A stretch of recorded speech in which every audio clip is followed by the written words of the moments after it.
ఇంట్లో ఏమీ లేనప్పుడు ఇలా టమాటాలతో మనం చాలా ఈజీగా అండ్ సింపుల్గా తక్కువ టైంలోనే మంచి కర్రీ అనేది ప్రిపేర్ చేసుకోవచ్చండి. బాగా స్పైసీగా ఇది రైస్లోకి అండ్ రోటీలోకి, చపాతీలోకి, పుల్కాలోకి, దోశలోకి అయితే చాలా అంటే చాలా టేస్టీగా ఉంటుంది.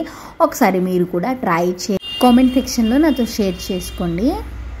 హాయ్ అండి, మనం ఇప్పుడు టమాటా కర్రీ ఎలా ప్రిపేర్ చేసుకోవాలో ఈరోజు అయితే మనం ఈ వీడియోలోనే చేసుకుందాము. ముందుగా స్టవ్ వెలిగించేసి ఒక బాండీ అనేది పెట్టేసుకోవాలి. ఇప్పుడు ఇందులో కొంచెం ఆయిల్ అనేది మనం యాడ్ చేసేసి ఇందులో కొంచెం కొంచెం హీట్ అయిపోయాక ఇప్పుడు ఇందులో కొంచెం జీలకర్ర, సాసులు అండ్ అలాగే పచ్చెనపప్పు, కొన్ని కరివేపాకు రెబ్బలు అనేది మనం వేసేసుకొని ఇది కొంచెం ఫ్రై అయిపోయాక ఇప్పుడు మనం 2 ఆనియన్స్, ఎక్కువ కాదు, ఒక చిన్న సైజువి 2 ఆనియన్స్ తీసేసుకొని ఇవి కొంచెం సన్నగా తరుక్కొని ఇదంతా కూడా మనం ఒకసారి బాగా ఫ్రై చేసేసుకోవాలండి. ఈ ఆనియన్స్ అన్నీ కూడా మనకు కొంచెం కలర్ చేంజ్ అయ్యేంత వరకు, అంటే బ్రౌన్ కలర్లో వచ్చేంత వరకు కూడా మనం కొంచెం బాగా ఫ్రై చేసేసుకోవాలన్నమాట. ఇప్పుడు ఇందులో ఒక పచ్చిమిరపకాయ అనేది నిలువుగా కట్ చేసేసి ఇందులో వేసేసుకోండి. లైట్గా కొంచెం అల్లం వెల్లుల్లి పేస్ట్ అనేది వేసి ఈ అల్లం వెల్లుల్లి పేస్ట్ పచ్చి స్మెల్ పోయేంత వరకు కూడా బాగా ఫ్రై చేసేసుకోండి. అంతా కలిపేసుకొని ఒకసారి ఇక్కడ ఇది మాడంటకుండా ఫ్రై చేసేసుకోండి. మాడిపోతే అంతగా టేస్ట్ అనేది ఉండదు. ఇంకా నేనైతే ఇక్కడ ఒక 4-5 టమాటాలు అనేది తీసేసుకొని సన్న ముక్కలుగా కట్ చేసేసుకొని ఆ కట్ చేసేసుకున్న టమాటాలన్నీ కూడా ఇందులో వేసేసుకొని ఒకసారి ఇదంతా కూడా బాగా కలిపేసుకోండి. ఇక్కడ నేను వీడియోలో చూపిస్తున్నట్లుగా అయితే మీరు ఈ విధంగా అనేది ప్రిపేర్ చేసుకోండి.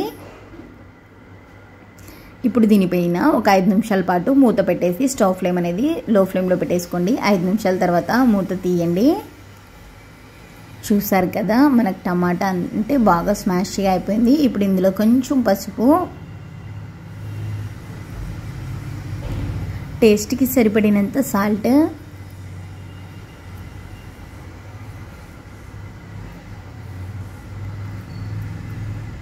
కొంచెం గరం మసాలా పౌడర్, ఒకవేళ మీ దగ్గర గరం మసాలా పౌడర్ లేకపోయినట్లయితే కొంచెం ధనియా పౌడర్ అయినా వేసుకోండి. ఇప్పుడు ఇందులో మనం ఆచి అయినా శక్తి అయినా సరే ఏదైనా చికెన్ మసాలా ఉంటుంది కదా, కొంచెం చికెన్ మసాలా వేసేసుకోండి. కొంచెం కారం,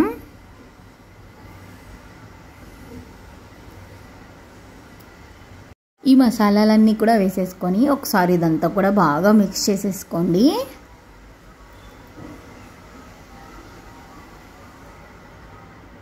ఇప్పుడు కొంచెం స్టవ్ ఫ్లేమ్ అనేది హై ఫ్లేమ్లో పెట్టేసుకొని టమాటాలన్నీ కూడా మనం ఇలా కొంచెం ప్రెస్ చేసేస్తూను ఇదంతా కూడా ఒకసారి మళ్ళీ బాగా మిక్స్ చేసేసుకోండి. ఇప్పుడు ఇలా చేస్తే టమాటా అనేది కొంచెం గట్టిగా లేకుండా స్మాష్గా అయిపోతాయి అన్నమాట టమాటాస్ అన్నీ కూడా.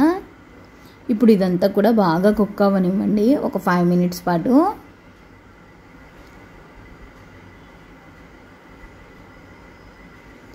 చూసారు కదా, టమాటా అంతా కూడా బాగా స్మాష్గా అయిపోయి ఆయిల్ అంతా కూడా పైకి తేలుతుంది కదా. ఇప్పుడు ఇందులో కొంచెం 1/2 గ్లాస్ వాటర్ అనేది వేసుకోండి. ఎక్కువ వాటర్ లేకుండా కొంచెం 1/2 గ్లాస్ వేసుకోండి. ఎందుకంటే ఆల్రెడీ మనకు టమాటా అనేది బాగా కుక్ అయిపోయింది కాబట్టి కొంచెం వాటర్ వేసుకుంటే లైట్గా గ్రేవీలా ఉంటుంది. సో ఇదంతా 1 నిమిషం పాటు బాగా కుక్ అవ్వనివ్వండి. ఇప్పుడు చూసారు కదా, ఈ విధంగా కుక్ అయిపోయాక ఇప్పుడు స్టవ్ అనేది ఆఫ్ చేసేసి ఇందులో కొత్తిమీర అనేది యాడ్ చేసేసేయండి లాస్ట్లో. ఇదంతా కూడా ఒకసారి బాగా మిక్స్ చేసేసుకోండి. అంతే అండి, చాలా ఈజీగా అండ్ సింపుల్గా మనకు టమాటా కర్రీ అనేది రెడీ అయిపోయింది. ఈ వీడియో మీకు నచ్చినట్లయితే మన ఛానల్ని సబ్స్క్రైబ్ చేసి అండ్ సపోర్ట్ చేయండి అండ్ లైక్ చేయండి, షేర్ చేయండి, కామెంట్ చేయండి, పక్కనున్న బెల్ ఐకాన్ని ట్యాప్ చేయండి. అప్పుడే నేను పెట్టిన ప్రతి వీడియో కూడా మీ దాకా నోటిఫికేషన్ అనేది రీచ్ అవుతుంది. Thank you for watching. Bye bye. Next వీడియోలో మళ్ళీ కలుద్దాం. ప్లీజ్ డూ సబ్స్క్రైబ్ అండి.